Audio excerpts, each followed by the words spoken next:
The room wasn't quiet. It was suffocating. People were still smiling, but their eyes were darting back and forth, unsure if what they just heard was a joke, some elaborate bit I had planned to spice up our anniversary party. But Lauren knew. Her entire body went rigid next to me, the carefully curated mask of charm and poise cracking like cheap porcelain. She opened her mouth, then shut it, opened it again. I could see her brain short-circuiting, scrambling for a way to turn this in her favor. She was good at that, manipulating reality until she came out the innocent victim, the misunderstood wife, the poor woman married to a man who just didn't appreciate her. I let her stand there, drowning in her own silence, before I leaned in slightly and, just loud enough for only her to hear, said, "Go on, Lauren. Tell them I'm wrong." The color drained from her face. That was the moment she understood. This wasn't some passive-aggressive jab. This wasn't a drunken slip of the tongue. I had planned this. I had been waiting for this. And now, in front of all her adoring fans, I had just stripped her of control. Lauren let out a breathy, nervous laugh, shaking her head as if I were being ridiculous. "Okay. Babe, I don't know what kind of—" I didn't let her finish. "I know, Lauren. 3 words. Just 3. But they slammed into her like a speeding truck. She tried to keep the performance going, her fingers reaching for my arm in a rehearsed display of wifely affection. "Baby, what are you talking about? You're scaring me." Scaring her? That was rich. I pulled back before she could touch me. Her fingers clenched into a fist at her side, nails digging into her palm so hard I almost expected to see blood. "I know," I repeated, louder this time, turning my attention to the guests. A few of them were shifting uncomfortably, sensing the kind of drama they only ever saw in movies unfolding right in front of them. Lauren's best friend, Emily, was standing near the cake, her eyes flicking between the two of us like a cornered animal. Interesting. So at least one of them knew. Lauren's voice was sharper now, more urgent. "This is insane. We're at our anniversary party, and you're—" "Our divorce party," I corrected smoothly. Gasps. Actual gasps. Someone in the back coughed. A few people looked downright thrilled, their eyes practically glowing with the promise of fresh gossip. Lauren snapped her gaze around the room, realization dawning on her that she was losing, that she was seconds away from a public downfall so catastrophic that even she wouldn't be able to talk her way out of it. Her lips curled into an ugly sneer, the real her bleeding through the polished mask. "You're pathetic," she spat under her breath, voice laced with venom. "What, you think you're the first man to get cheated on? You think this little performance makes you powerful? Please, you're a joke." I didn't flinch, didn't move, just tilted my head and said, "Funny. That's exactly what your boyfriend said about you." Lauren lunged at me, not playfully, not angrily, desperately, because now, she knew. This wasn't just me suspecting something. I had proof. And I wasn't done yet. Lauren's hand didn't make it to my face. Someone, maybe Emily, maybe one of her other fake friends, grabbed her wrist before she could slap me in front of our entire audience. But the damage was already done. Not to me, to her. People weren't whispering anymore. They were staring wide-eyed, delighted in that sick way people are when they witness someone else's life collapse like a burning building. Lauren wrenched her arm away from whoever had grabbed her and whirled on me. The mask was gone.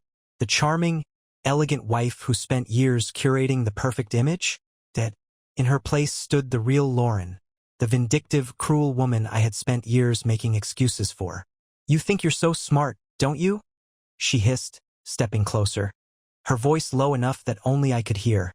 "You think this little stunt makes you the hero? That people will pity you?" I smiled. "No, sweetheart." I leaned in, close enough that she could feel the heat of my breath. "This isn't about pity. This is about taking back everything you stole from me." Her nostrils flared. "I didn't steal anything from you." I chuckled, shaking my head. "You really believe that, don't you? That you can just rewrite reality however you see fit?" Her jaw clenched. "All right," I said, stepping back and turning to face the crowd again. "You all want the truth?" I lifted my glass, swirling the whiskey inside lazily. "Here it is." Lauren moved fast. Too fast. She lunged again. Not to slap me this time, but to take the microphone from my hand. She wasn't stupid. She knew the second I got the full story out, she'd be finished. But I was faster. I sidestepped her, letting her stumble forward in her heels, catching herself on the edge of the dessert table. More gasps. Someone actually laughed. Lauren's head snapped up, pure hatred in her eyes. 6 months ago, I said, turning my attention back to the guests. Lauren started getting distracted. Long nights at work, last-minute business trips, phone calls she didn't want me overhearing. I let the words settle, watching as the realization spread across their faces like wildfire. I thought maybe she was just stressed, that she needed space, that she was tired. I turned back to Lauren. But she wasn't tired. Were you, sweetheart? Her lips trembled. Shut up. I ignored her. I started noticing little things. Her perfume on shirts that weren't mine. Credit card charges at hotels I'd never been to.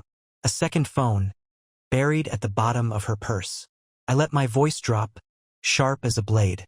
And then one night, she came home wearing the wrong wedding ring. Boom. The room erupted. People turned to each other, mouths open, eyes wide, disgusted. Because everyone knew Lauren was a liar. They just never thought she'd be sloppy. Lauren's mouth opened and closed, panic flashing across her face. She wasn't used to this, wasn't used to losing. So she did what she always did. She lied. You're insane, she spat, her voice shaking. This is all in your head. I never cheated on you, you're just... I pulled my phone from my pocket and held it up. She froze. I turned it to the crowd, pressed play, and let the recording speak for itself. Lauren's voice filled the room, breathless, giggling, whispering things to a man that no wife should ever say to anyone but her husband. Her words rang out like gunshots. She didn't just say his name. She moaned it. And just like that, Lauren's empire crumbled. Lauren moved faster than I expected. Before the recording could play for more than a few seconds, she lunged forward, clawing at my phone with a wild desperation I had never seen before. I stepped back, but she was feral now, her nails raking across my wrist, nearly knocking the phone out of my hand. A few guests shrieked. Someone's wine glass hit the floor and shattered. But I didn't let go. I gripped the phone tighter and turned the volume up. Lauren's voice, so undeniably her own, filled every inch of the party. The soft giggle, the breathy moan, the name, "Oh God, yes, Ethan." And then, chaos. Emily gasped so loudly it was almost theatrical. One of Lauren's coworkers actually covered her mouth with her hand. A few of the other women, her so-called best friends, looked at each other like they suddenly realized they'd been sitting at the table of a plague victim. Lauren screamed. I mean screamed. A raw, animalistic sound that shattered whatever composure she had left. "You sick freak!" she shrieked, voice cracking as she pointed a shaking finger at me. "You recorded me?" I tilted my head, enjoying the panic in her eyes. "Oh no, sweetheart." I smiled.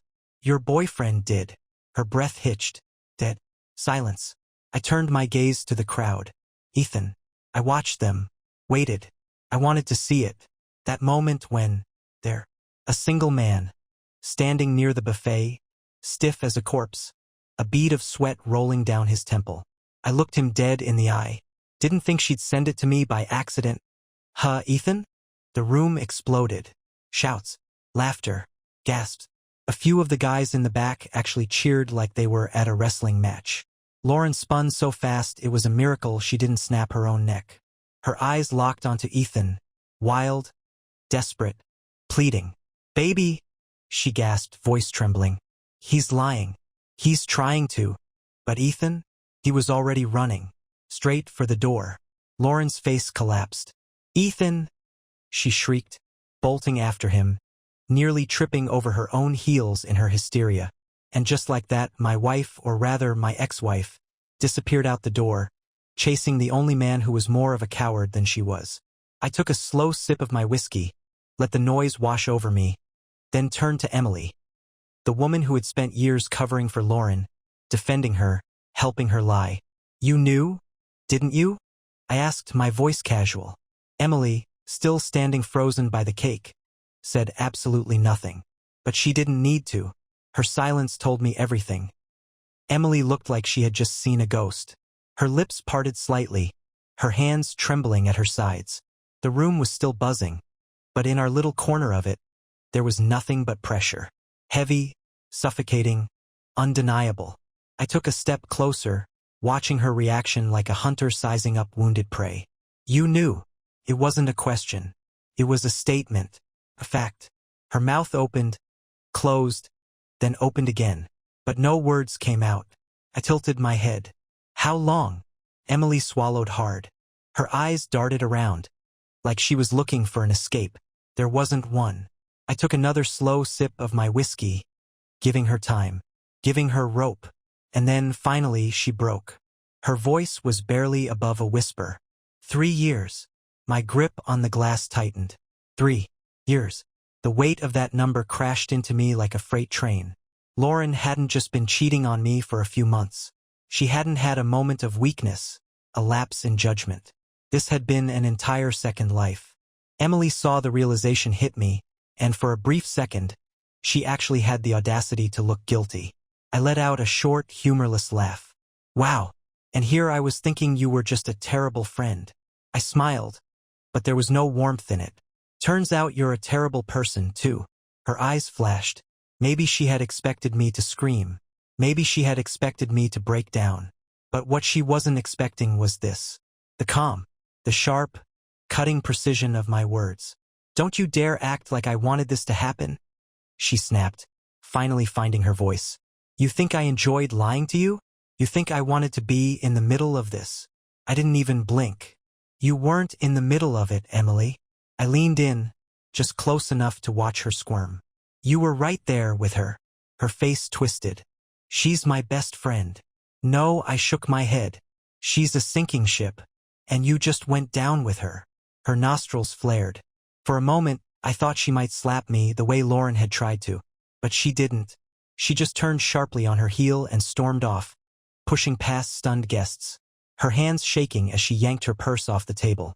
One by one, Lauren's friends, her allies, her protectors, her little army of enablers, started slipping out the door, following Emily like rats abandoning a burning building. The party, the celebration of my marriage, was officially over. And I had never felt more alive. The house was eerily quiet when I got home. No more murmurs of admiration for Lauren. No more fake laughter. No more people pretending we were the perfect couple. Just silence. And then, the sound of something shattering upstairs. I smiled. She was here. Lauren must have beaten me home, probably after failing to track down Ethan. That coward had probably turned off his phone and gone into hiding, leaving her exactly where she belonged. Alone. I took my time. I walked through the house slowly, taking in every little detail that used to belong to us but now belonged only to me. The framed wedding photos on the walls. The expensive vases she had insisted on buying. The couch where she had probably sat, texting him, while I was out working late to give her this life. Another crash from upstairs. Louder this time. I climbed the stairs, one by one, savoring every step. By the time I reached our bedroom door, I was practically grinning. I pushed it open. Lauren was standing in the middle of the room, destroying everything. The drawers were ripped open, clothes thrown everywhere. One of the mirrors was shattered, the shards glinting like knives on the floor.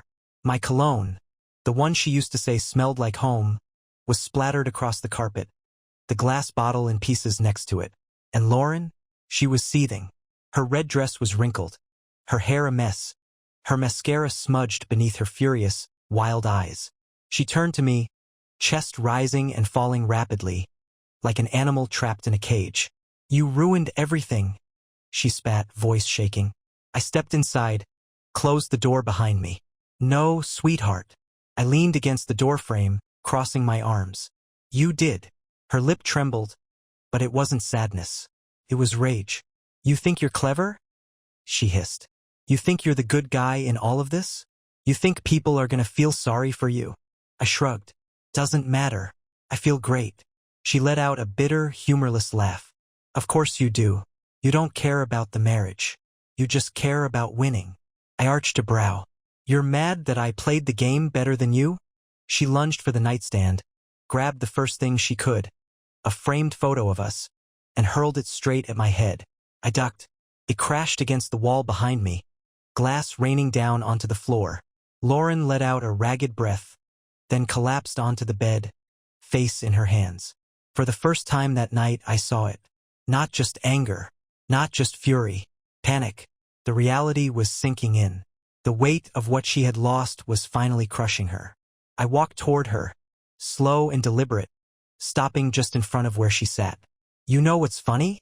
I said, voice calm, controlled. "I was going to wait until next week to serve you the divorce papers." She looked up sharply, her bloodshot eyes narrowing. "What?" I smiled.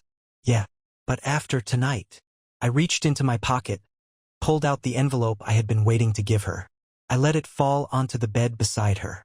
I figured, why wait? Lauren stared at it, then at me, then back at it.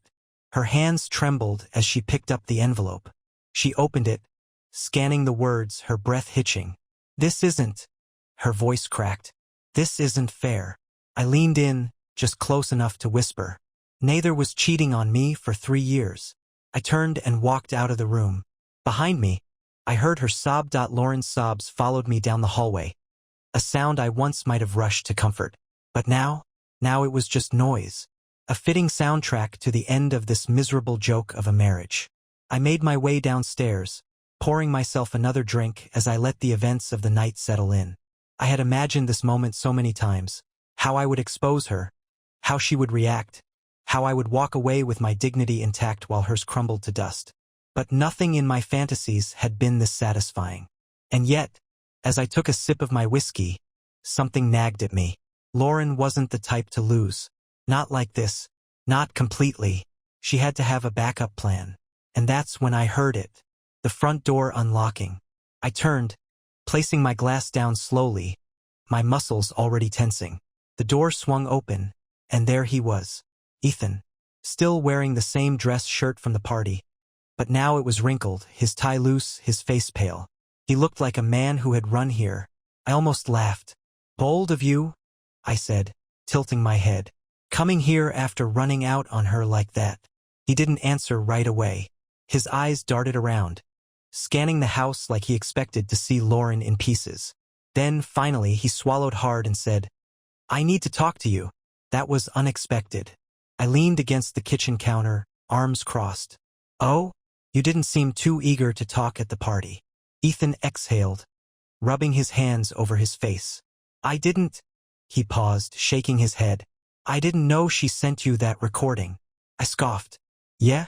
What did you think she was going to do with it? Frame it? Hang it in our living room?" Ethan's jaw tightened, but he didn't bite back, which meant he wasn't here to argue. He was nervous, and that made me curious. I studied him for a moment, then grabbed my drink and walked past him toward the living room. "Go ahead, then. Talk." He hesitated, then followed, shutting the door behind him. The tension between us was razor sharp. Once, a long time ago, Ethan had been my friend. Before Lauren. Before she had slithered her way between us, wrapping herself around him, using him as a pawn in whatever sick game she was playing. And now he stood in my house, eyes filled with something I couldn't quite place. Regret or fear. I sat down on the couch, stretching out like I had all the time in the world. "Well?" Ethan clenched his fists at his sides. "She told me something." I arched a brow. "What? Before or after she was moaning your name?" He flinched. "Good." He let out a shaky breath, then said the last thing I ever expected to hear. "Lauren is pregnant." The room spun. For a moment, everything stopped. My breath, my thoughts, the entire world. Then, slowly, I placed my drink down, locking eyes with him, and I smiled, because I already knew, and Ethan had no idea what was coming next. Ethan expected a reaction, a big one, screaming, throwing punches, maybe even launching my whiskey glass at his head. But I just smiled. It wasn't the reaction he wanted. His throat bobbed as he swallowed, shifting uncomfortably where he stood. "Did you hear what I just said?" I leaned forward, resting my elbows on my knees. "Yeah, I heard you." My voice was calm, too calm. Ethan's brows knit together, confusion flickering across his face. He was waiting for me to break, To lose my mind over the fact that my cheating wife was now carrying a child that wasn't mine. Poor idiot. I had already won this game. I sat back, tilting my head slightly. So, are you here to tell me you're stepping up? That you're gonna be the daddy now? I let out a low chuckle. Because, buddy, I promise you, Lauren doesn't need a father for that kid. She needs a scapegoat. Ethan's face darkened. What the hell are you talking about? I stood up, slow and deliberate, closing the space between us. I'm talking about the fact that Lauren knew exactly what she was doing when she got pregnant. I circled him, watching the way his shoulders tensed. You really think you're the only one? He froze. The silence between us stretched, thick and heavy. I saw it the second the thought wormed its way into his head. Doubt. Ethan turned sharply to face me, shaking his head. No, that's not possible. I laughed, shaking my head. Tell me something, Ethan. When, exactly, did she tell you about the baby? He blinked. Tonight, right before the party. I grinned. Yeah? And what exactly did she say? Ethan hesitated. I took another step closer. Let me guess. She looked at you with those big, teary eyes, told you she had something important to tell you, that she was scared, that she didn't know what to do. I smirked. Then she dropped the bomb right before you walked into that party, because she needed you rattled, because she needed you distracted, because she knew what I was about to do. Ethan's breath was coming faster now. He was catching up, his mind racing through every lie Lauren had ever told him. He shook his head again, more desperate this time. No, she said she was going to tell you soon. She just needed to. To what? I cut him off. Figure out which one of us was the father? The words hit him like a truck. And I saw it. The moment he realized Lauren had played him, too. Ethan stumbled back a step, rubbing a hand over his face. Jesus Christ, he muttered. I just smiled. Took you long enough. He looked up at me, eyes wild. She wouldn't. I tilted my head. You sure about that? Ethan didn't answer, because he wasn't sure at all. I walked past him, grabbing my drink again, taking a slow sip as I let the reality sink its claws into him. So, I said casually, what's the plan, champ? You gonna raise another man's kid? Or you gonna get a paternity test and hope for the best? Ethan didn't move, didn't speak, because there was no winning for him. Lauren had used him, just like she had used me, and now, he was stuck in the same hell I had just escaped from. Ethan stood there, completely frozen. His entire world had just been flipped upside down, and I could see the cracks forming in real time. His breathing was uneven, his fists clenching and unclenching like his body didn't know whether to fight, run, or collapse. I let the silence stretch, let him drown in it. Because the thing about men like Ethan, the ones who think they're the exception, the special one, they don't break all at once. They unravel. And right now, he was unraveling. Finally, his voice came out, hoarse and shaking. She told me. She said she hadn't been with anyone else. I smiled. Yeah. I took a slow sip of my whiskey. And you believed her? Ethan flinched like I had slapped him. Because of course he had. He needed to. Just like I had once upon a time. She said you two hadn't been together in months. He tried, his voice laced with desperation. That you were distant. That she was lonely. I let out a short, sharp laugh. Oh man. I shook my head. You really bought into the victim act, huh? Ethan's eyes darted toward the staircase. I knew what he was thinking. He wanted to storm up there. Wanted to demand answers. To scream at her. To get the truth straight from Lauren's mouth. But he didn't move. Because deep down, he already knew the truth. And I wasn't done yet. I stepped closer, lowering my voice. Let me guess. She told you she loved you, right? I tilted my head, watching his throat bob as he swallowed hard. Told you I was the bad guy, that I was cold, controlling, that she was trapped in a miserable marriage with a husband who didn't see her. Ethan squeezed his eyes shut, shaking his head. I chuckled darkly. Yeah, she used to tell me the same thing. His breath hitched. I let the words sink in. Let them eat away at him the way they had eaten away at me when I first realized who Lauren really was. She's a parasite, Ethan, I said, my voice like steel. She finds a host, drains them dry, then moves on to the next one. And you? You were just the next fool in line. He opened his eyes, and for the first time, I saw something break in them. Good. Because now, he was exactly where I had been 6 months ago. And that meant it was time for the final blow. I walked over to the coffee table, picked up the thick stack of legal papers I had prepared weeks ago, and turned back to him. You want proof? I held up the documents. Here's a copy of our prenup. Ethan blinked, caught off guard. What? I smirked. Lauren doesn't get a single dime from me. No alimony. No assets. Nothing. I flipped to the section I had highlighted in bright red and held it out for him to read. But you know what happens if she has a kid? Everything changes. Ethan's face drained of color. I nodded slowly, watching the realization crush him. She needed an out, I said softly. And you? You were her golden ticket. Ethan's hands were shaking. He reached up, pressing his fingers against his temple like he was trying to physically push the thoughts out of his head.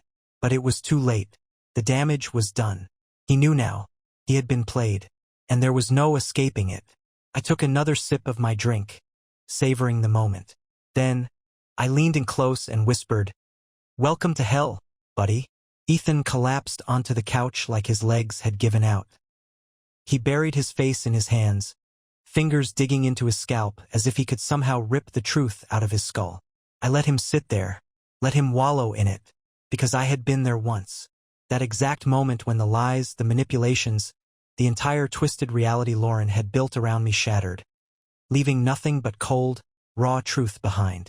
And now it was his turn to suffer. Ethan's voice cracked, and he had to clear his throat before trying again. She told me she loved me. I let out a quiet laugh, shaking my head. Yeah, and she told me I was the love of her life. I tilted my glass in his direction. See how that worked out? He lifted his head, eyes wild, full of anger. But not at me. Not anymore. Her. I gave up everything for her. He whispered, his voice hollow. My job, my girlfriend, my friends. His hands clenched into fists. And she... His face twisted with disgust. She was just using me. Yep. He let out a bitter laugh, shaking his head. Jesus Christ. I studied him, watched the way his entire body trembled. Not from fear, but from rage. It wasn't enough yet. He wasn't done breaking. Not yet. I sat across from him, setting my drink down with a quiet clink. Tell me something, Ethan, I said, my voice soft. Dangerous. When did she stop letting you stay the night? Ethan's breath hitched. Bingo. I smiled. Yeah, that's what I thought. His face paled. How did you? I leaned back, stretching my arms across the couch. Because she did the exact same thing to me. I tapped my fingers against my knee. At first, it was just excuses, right? I have an early morning, or I need space, or I don't sleep well next to someone. I tilted my head. And then, eventually, she started making sure you were gone before sunrise. Didn't she? Ethan just stared at me, silent, because he knew I was right. Because Lauren had been planning her exit for months, and he had never even seen it coming. I stood up, walking toward the door, grabbing my jacket as I went. You know what the worst part is? I turned back to face him. She's probably already got another guy lined up. Ethan flinched, and there it was, the final nail in the coffin. I gave him a slow, knowing smile. Take care, buddy. Then, I opened the door, letting the cold night air wash over me. And I left him there, alone, just like she had planned all along. That I didn't look back as I stepped out into the night. Didn't wait for Ethan to chase after me, to beg for more answers, to try and salvage whatever scraps of his pride Lauren hadn't already burned to ash. Because there was nothing left to say. He was exactly where I had been 6 months ago, standing in the wreckage of a life that was never real to begin with. The cold air felt sharp against my skin, crisp and clean, like the first deep breath after escaping a room thick with smoke. I walked to my car, taking my time, savoring the moment. Then, just as I reached for the handle, my phone buzzed. I pulled it out, glancing at the screen. Lauren. I almost laughed. Of course she would call. She had just lost everything. Her marriage, her reputation, her backup plan, her control. And now she was scrambling. I let the phone ring, and ring, and ring. Then, at the last second, right before it could go to voicemail, I answered. I didn't say anything. Didn't need to. The silence stretched for a long, long moment. Then her voice, shaky, breathless, filled with something that almost sounded like fear. You ruined my life. I smiled. No, sweetheart. My voice was calm, steady, final. I just took it back. And then, before she could say another word, before she could try to manipulate, to plead, to twist reality one last time, I hung up, and I never looked back.